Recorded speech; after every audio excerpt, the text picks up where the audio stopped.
علیکم ورحمۃ اللہ وبرکاتہ۔ رب کا پیغام بندوں کے نام میں کے سیریز میں آپ کا سواگت ہے۔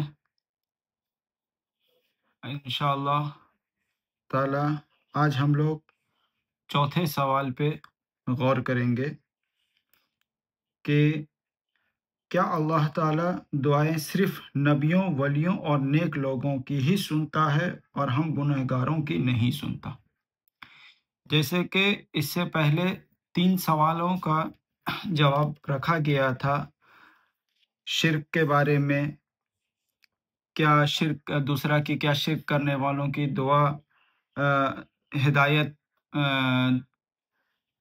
کیا شرک کرنے والوں کی دعا قبول ہوتی ہے یا ان کی دعا یا ان کی عبادت رد کر دی جاتی ہے؟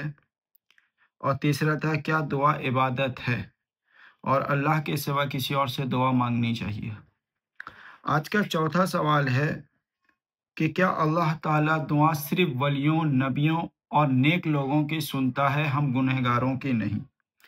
تو آئیے دیکھتے ہیں قرآن اور حدیث کے روشنی میں اس کا کیا جواب ہے۔ ہم اور آپ سبھی جانتے ہیں کہ دنیا میں سب سے زیادہ گنہگار کوئی ہے تو شیطان ہے۔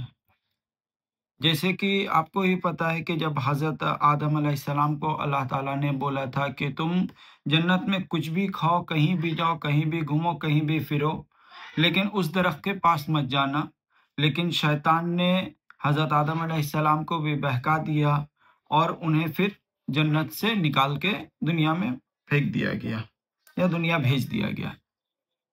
تو اس کے باوجود بھی شیطان نے اللہ تعالیٰ سے مہلت مانگی کہ اے اللہ مجھے قیامت کے دن تک مہلت دے، اور اللہ نے اس کی دعا قبول کی، جس پر اللہ نے لعنت کی ہے، شیطان پہ اللہ نے لعنت کی ہے۔ ان سب کے باوجود بھی اس نے اللہ سے دعا مانگی، جیسا کہ میں نے آپ کو بتایا نا کہ اللہ کی نافرمانی کی اور حضرت آدم علیہ السلام کو بہکا کے ان کو جنت سے نکلوا دیا۔ اس کے بعد بھی جب اس نے اللہ سے دعا کی تو اللہ نے اس کی دعا قبول کی۔ کہنے لگا میرے رب مجھے لوگوں کو اٹھ کھڑے ہونے تک، دن تک، یعنی قیامت کے دن تک، یعنی جب ہم لوگ پوری دنیا فنا ہو جائے گی، پھر اللہ تعالیٰ حکم دیں گے ہم سب کو اٹھایا جائے گا، تب تک کی مہلت اس نے اللہ تعالیٰ سے مانگی۔ قرآن سورہ نمبر 38 آیت نمبر 79 میں آتا ہے کہ اور اللہ تعالیٰ نے اس کی دعا کو قبول کی۔ تو میرے بھائیوں، جب اللہ تعالیٰ شیطان جس پہ اللہ کی لعنت ہے اس کی دعا جب قبول کرتا ہے تو ہم تو اللہ کی مخلوق، افضل مخلوق ہیں، سب سے اوپر، تو پھر اللہ ہماری دعا کیوں نہیں قبول کرے گا؟ آپ مانگ کر تو دیکھو۔ اللہ تعالیٰ تو 5 وقت بندوں کو اپنی طرف بلاتے ہیں، حی علی الصلاح، حی علی الفلاح، آؤ نماز کی طرف، کامیابی کی طرف، لیکن ہم لوگ اپنے کام میں بیزی ہیں۔ آج ہم بہانہ کرتے ہیں کہ ارے ہم نماز پڑھنے کا وقت نہیں ملتا، ہم اسکول جاتے ہیں، ہم کالج جاتے ہیں اور جاب ہے۔ بھائی یہ سب چیزیں ایکسکیوز ہے، بہانہ ہے اور کچھ نہیں۔ اگر آپ نماز نہیں پڑھ رہے ہو تو اس کا مطلب یہ نہیں ہے کہ آپ کے پاس وقت نہیں ہے، اس کا مطلب یہ ہے کہ آپ سے کچھ ایسا گناہ ہو رہا ہے کہ اللہ آپ کا سجدہ چاہتا ہی نہیں ہے۔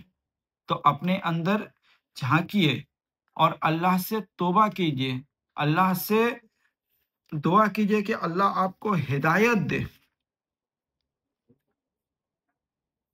اللہ اپنے بندوں سے فرماتا ہے اے میرے بندو جنہوں نے اپنی جانوں پر زیادتی کی، یعنی جنہوں نے گناہ کیا، کہ ہم اللہ کی رحمت سے نا امید نہ ہو جاؤ، یعنی تم اللہ کی رحمت سے نا امید نہ ہو جاؤ۔ تم جتنا بھی گناہ کیے ہو، جتنا بھی کچھ کیے ہو، یہ کبھی مت سوچو کہ میں بہت گنہگار ہوں، کیا ہوگا میرا، میں جہنم میں نہیں، ایک بار سچے دل سے توبہ کر کے اللہ کی طرف لوٹ آؤ۔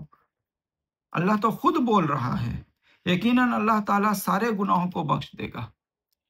اللہ ہر گناہ آپ کا بخش دے گا سوائے شرک کے، جیسے کہ میں نے پہلے بھی سوالوں میں آپ کو بتایا، پہلے کی ویڈیو میں بھی۔ واقعی وہ بہت بڑی بخشش رحمت والا ہے۔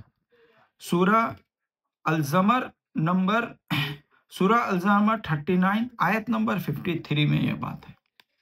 تو آپ لوگ یہ کبھی مت سوچیں کہ میں بہت گنہگار ہوں، میں یہ ہوں، میں وہ ہوں۔ ایک بار آپ سچے دل سے توبہ کر کے اللہ کی طرف لوٹیے اور اللہ سے دعا کیجئے کہ اللہ تو مجھے نیک ہدایت دے۔ انشاءاللہ اللہ آپ کو ہدایت دے گا۔ آپ مانگ کر تو دیکھو۔ پھر ملیں گے ایک نئی ویڈیو کے ساتھ، ایک نئے سوال کے ساتھ کہ رب کا پیغام بندوں کے نام۔ تب تک کے لیے السلام علیکم ورحمۃ اللہ وبرکاتہ۔ ویڈیو اچھی لگی ہو تو لائک کریں، کمنٹ کریں اور چینل کو سبسکرائب کریں۔